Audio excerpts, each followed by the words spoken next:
Tuscany Italy का वो खूबसूरत इलाका जो अपनी खूबसूरत वादियों और हसीन मौसम के लिए जाना जाता है, लेकिन 1974 से 1985 के बीच इसी जगह के सूने जंगल और सुनसान रास्ते एक ऐसे सीरियल किलर का ठिकाना बन गए जिसने उस वक्त पूरे देश को दहशत में डाल दिया था। ये किलर उन कपल्स को निशाना बनाता था जो रात के अंधेरे में अपनी गाड़ियों या टेंट्स में अकेले वक्त बिता रहे होते थे। इटालियन मीडिया ने इस अनजान कातिल को नाम दिया था मोस्त्रो दी फ्रेंजे, यानी द मॉन्स्टर ऑफ फ्लोरेंस। इस किलर ने पूरे 16 लोगों की जान ली थी, लेकिन सबसे हैरत अंगेज बात यह है कि आज 40 साल बीत जाने के बाद भी कानून के पास इस सवाल का कोई ठोस जवाब नहीं है कि मॉन्स्टर ऑफ फ्लोरेंस आखिर था कौन। हेलो गाइस, मेरा नाम है ब्लेड। अगर आपको रियल लाइफ क्राइम थ्रिलर्स पसंद है तो वीडियो को लाइक और चैनल को सब्सक्राइब जरूर कर लें।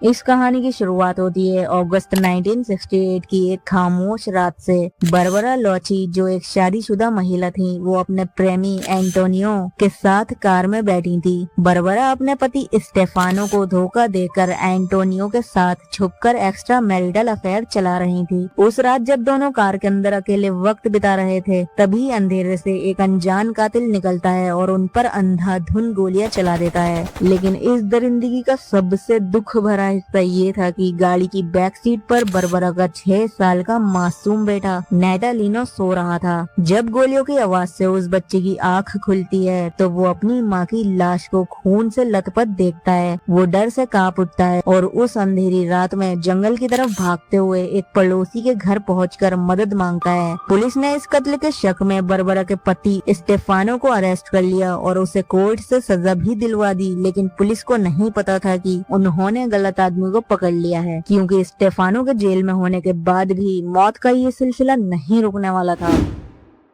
इस किलर के कत्ल करने का तरीका बेहद अजीब और डरावना था। वो हमेशा अमावस्या की उन काली रातों को चुनता था जब आसमान में चांद नहीं होता था, ताकि उसे अंधेरे का पूरा फायदा मिले। वो मर्द और औरत पर बिल्कुल अलग तरीके से हमला करता था। पहले वो मर्द पर गोली चलाता ताकि वो अपनी फीमेल पार्टनर को बचा ना सके। इसके लिए वो हमेशा एक ही खास गन का इस्तेमाल करता था, एक 22 कैलिबर बेरेटा पिस्टल को, जिसमें विंचेस्टर एच ब्रांड की स्पेशल गोलियां होती थी। लेकिन असली खौफ तब शुरू होता था जब मर्द की मौत हो जाती थी। किलर लड़की की लाश को गाड़ी से घसीटकर बाहर निकालता और अपने पास मौजूद एक बेहद तेज चाकू से उसके बॉडी पार्ट्स को बड़ी ही सफाई से काटकर अपने साथ ले जाता। ये दरिंदगी देखकर पुलिस के बड़े से बड़े ऑफिसर्स के भी होश उड़ जाते थे। तब अब आते हैं सितंबर 1974 की उस रात पर, जब पास्क्वेला जेंटिलकोर अपनी गर्लफ्रेंड स्टेफानिया के साथ अपनी कार के अंदर बैठा था। किलर ने उन पर अचानक हमला किया। पहले लड़के पास्क्वेला को गोली से मार दिया उसने, और फिर लड़की स्टेफानिया पर चाकू से 97 बार वार किया था। दहशत की बात ये थी कि उसने स्टेफानिया के पार्ट्स पर जंगल की एक टहनी घुसा दी थी, जो देखने में किसी शैतानी रिचुअल जैसा लग रहा था। तब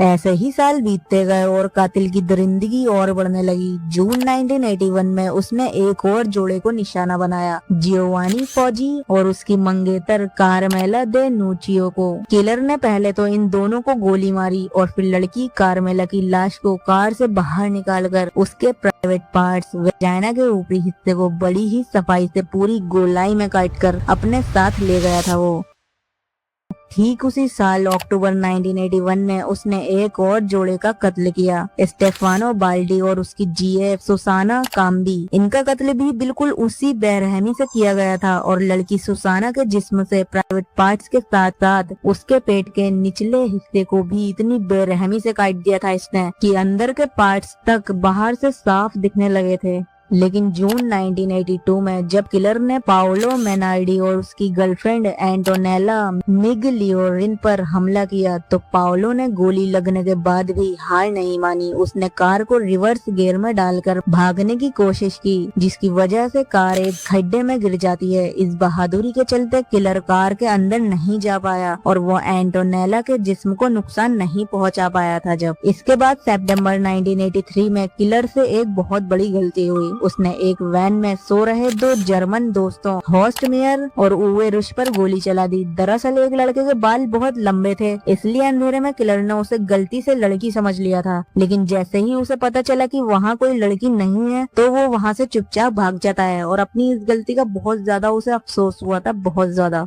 जुलाई 1984 में वो निशाना बनाता है एक नए कपल को, क्लाउडियो स्टेफानाची और उसकी 18 साल की जीएफ पिया गिल्डा रोंटिनी को। उन्हें गोली मारने के बाद किलर पिया की लाश को गाड़ी से बाहर निकालता है। वो पिया के प्राइवेट पार्ट्स के साथ साथ उस मासूम लड़की के लेफ्ट ब्रेस्ट को भी बड़ी ही सफाई से काट कर अपने साथ ले जाता है। ठीक एक साल बाद सितंबर 1985 में वो दो फ्रेंच टूरिस्ट को निशाना बनाता है, जीन माइकल वैशविली को जो एक लड़का था और नेडाइन मोरियोड जो एक लड़की थी। दोनों अपने टेंट के अंदर सो रहे थे। किलर लड़की नेडाइन को मौत के घाट उतारता है और उसके जिस्म के साथ भी ठीक वही दरिंदगी दोहराता है जो उसने पिया के साथ की थी। लेकिन इस बार किलर सिर्फ कत्ल करके चुप नहीं बैठता। कत्ल के 2 दिन बाद इस केस की फीमेल प्रोसिक्यूटर यानी सरकारी वकील सिल्विया डेला मोनिका के ऑफिस में एक अनजान एनवलप आता है। जब वो उसे खोलती है तो उनकी चीख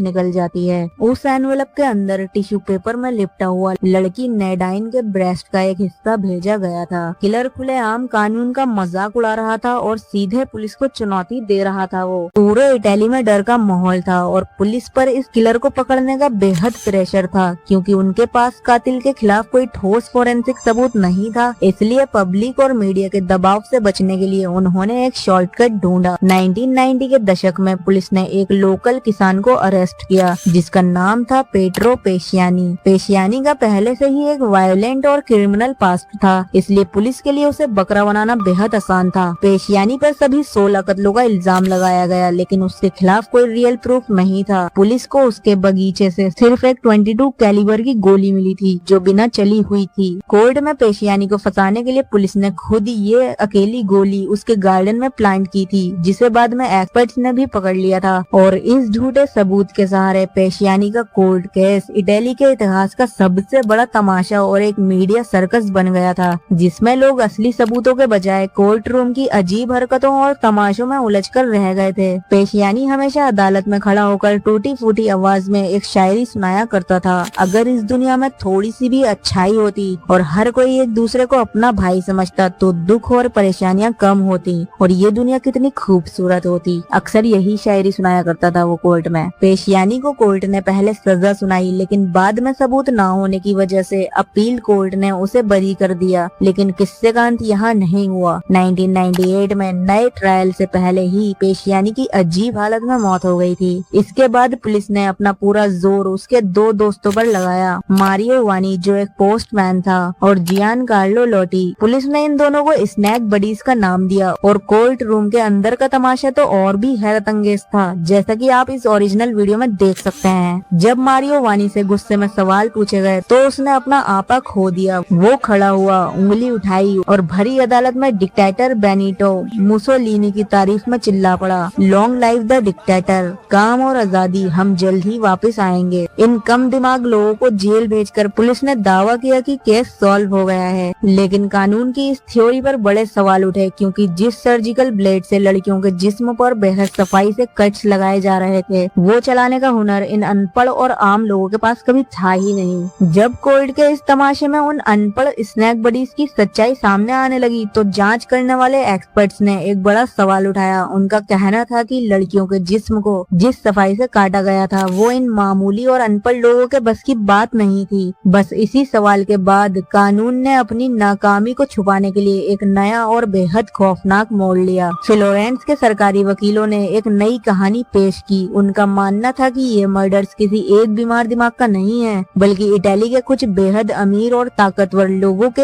एक शैतानी ग्रुप का काम था। उनका दावा था कि बड़े बड़े डॉक्टर्स और नेता इन बॉडी पार्ट्स को काले जादू के कामों के लिए खरीदते थे। इस कहानी में सबसे बड़ा नाम सामने आया डॉक्टर फ्रांसेस्को नार्डुच्ची का, जो एक अमीर जाइनेकोलॉजिस्ट यानी औरतों का डॉक्टर था। अक्टूबर 1985 के आखिरी कत्ल के ठीक 1 महीने बाद डॉक्टर नार्डुच्ची की लाश एक झील के पानी पानी में तैरती हुई मिलती है। सरकारी वकील जियोलियानो मिगनीनी ने दावा किया कि नार्डुच्ची इसी ग्रुप का हिस्सा था और उसे चुप रखने के लिए उसका कत्ल किया गया है। लेकिन 2010 में कोर्ट ने इस पूरी काले जादू और साजिश की कहानी को रिजेक्ट कर दिया था, क्योंकि पुलिस के पास इसका एक भी ठोस सबूत नहीं था। जब पुलिस अंधेरे में तीर चला रही थी तब दो लोगों ने सच ढूंढने की कोशिश की थी। अमेरिका के मशहूर राइटर डॉगलास प्रेस्टन और इटली के निडर क्राइम रिपोर्टर मारियो स्पेजी दोनों ने इस केस पर रिसर्च करते वक्त पाया कि जो बेरेटा पिस्टल गन हर कत्ल में यूज हो रही थी उसकी कड़ियां सीधे 1968 के पहले कत्ल से जुड़ी थी, जहां सार्डिनियन क्लैन यानी सार्डिनिया आइलैंड से आए लोगों के परिवार का जिक्र आया था। इस परिवार के आपस में बेहद उलझे हुए रिश्ते थे और इन्हीं के पास वो गन भी थी। प्रेस्टन और स्पेजी ने गहरी छानबीन की और इसी सार्डिनियन खानदान के एक ऐसे सस्पेक्ट तक पहुंच गए जिसे पुलिस ने बिल्कुल इग्नोर कर दिया था। उसका नाम था एंटोनियो विंची। एंटोनियो के पास न सिर्फ वो गन थी बल्कि उसकी दिमागी हालत और बिहेवियर भी इस सीरियल किलर से बिल्कुल मिलता जुलता था। लेकिन जब उन्होंने इस सच को दुनिया के सामने लाना चाहा तो कानून ने उन्हीं को अपना निशाना बना लिया। प्रोसिक्यूटर जियोलियानो मिगनीनी ने मारियो स्पेजी को ही अरेस्ट करवा दिया और उन पर झूठा इल्जाम लगा दिया कि वो खुद ही साजिश में शामिल हैं, जबकि डॉगलास प्रेस्टन के फोन टैप किए गए और उन्हें इटली छोड़ने पर मजबूर कर दिया गया, क्योंकि सच अब पुलिस के दिमाग की बनाई हुई झूठी कहानियों से बिल्कुल अलग था और कोई भी कानूनी डिपार्टमेंट अपनी नाकामी को स्वीकार नहीं करना चाहता था। वैसे दोस्तों, आज इस बात को लगभग 40 साल बीत चुके हैं, लेकिन वो 22 कैलिबर बेरेटा पिस्टल आज तक नहीं मिली। असली मॉन्स्टर ऑफ फ्लोरेंस कौन था? क्या वो सच में कोई अकेला दरिंदा था या किसी बड़े और ताकतवर ग्रुप की सच में साजिश थी कोई? इसका सच हमेशा के लिए एक राज बनकर रह गया है। लेकिन एक बात तो तय है, कोर्ट में सजा पाने वाले लोग असली कातिल नहीं थे। आपको क्या लगता है, क्या पुलिस ने जानबूझकर इस केस को ढंग से इन्वेस्टिगेट नहीं किया? अपनी राय कमेंट बॉक्स में जरूर लिखें और वीडियो को लाइक करें और चैनल को सब्सक्राइब करें। मिलते हैं अगली वीडियो में, तब तक के लिए सतर्क रहें, क्योंकि हर हंसता हुआ चेहरा सच नहीं बोलता और हर खामोशी एक मिनट प्रूफ होती है।